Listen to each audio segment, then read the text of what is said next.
Hello and welcome to glennzb TV, the show that puts glennzb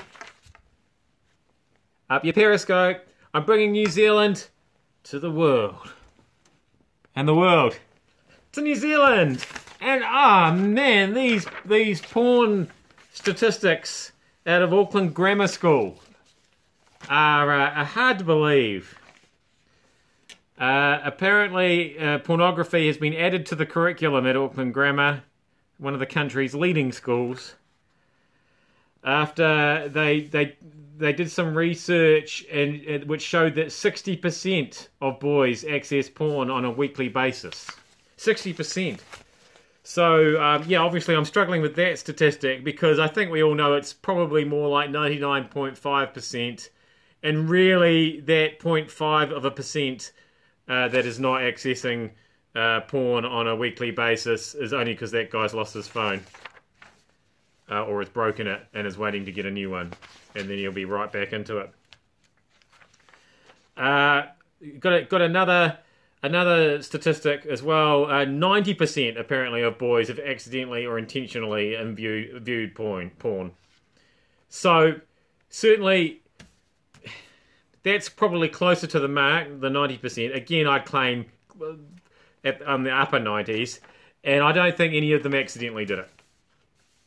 I think, I mean, they might have ticked a box that said, have you accidentally or intentionally viewed porn, but it was all leading towards the intentional side. The other unfortunate thing about this story, which I find hard to believe, but I really hope is true, is that the person that they brought in to educate the boys that porn is sort of, you know, giving you an unrealistic expectation of what should be happening in the bedroom. The leading sexuality educator, her name is Marie Crabb. I feel like Crabb that's an unfortunate name to be involved in sexual education, but it's all very interesting stuff. Aucklanders are just great, aren't they? Watercare is having to keep a closer eye than usual on the amount of water we're using here in Auckland because of this massive rainstorm we had during the week.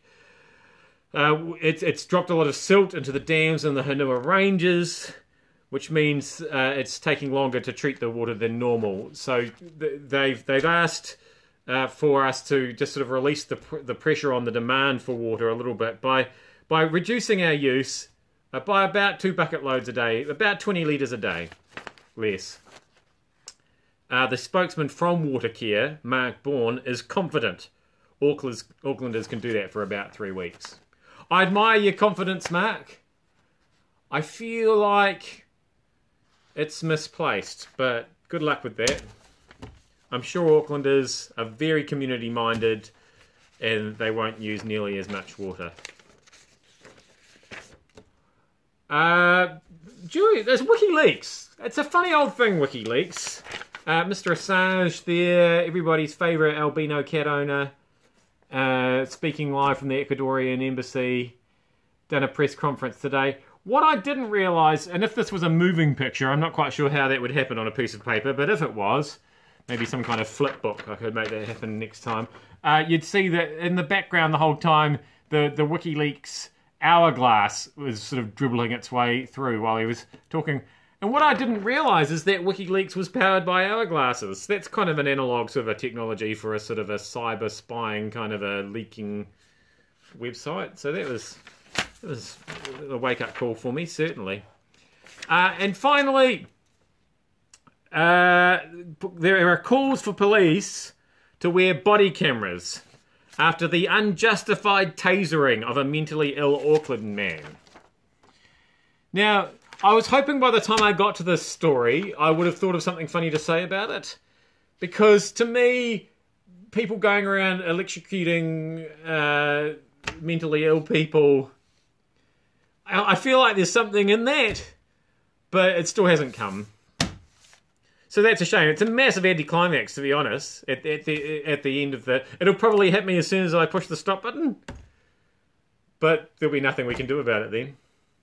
I guess it's a kind of like a fill your own ending into the Glenn ZB TV show today.